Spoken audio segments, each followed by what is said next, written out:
میں حمزہ یوسف ایمانداری اور سچی دل سے یہ اعلان کرتا ہوں کہ میں ہمیشہ ہر میجسٹی کوئین الزبیتھ، ان کے قانونی وارثوں، ان کے جانشینوں کا وفادار اور سچی دل سے تابعدار رہوں گا، اور اس میں خدا وند کریم میری مدد فرمائے۔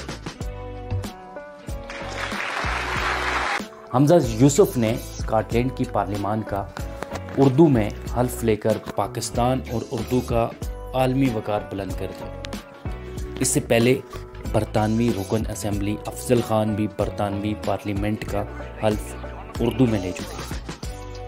اب اس کے بعد پاکستان اور بیرون ملک پاکستان کی کسی تقریب کی اردو میں کارروائی کا جواز باقی نہیں رہتا۔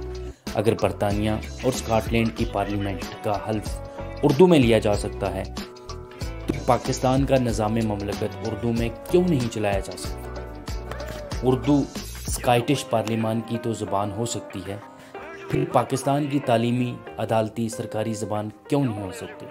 کوئی وزیر اعظم، کوئی صدر، کوئی جج، کوئی سرکاری افسر نفاذ اردو کے لیے ہے تو ایسے غلام کی سرکوبی ضروری ہے، کیونکہ نفاذ اردو پاکستان کے تینوں آئین کا متفق فیصلہ ہے، شک ہے، سپریم کورٹ کا حکم اور قائد اعظم کا فرمان اور پاکستان بننے کی پہلی وجہ ہے۔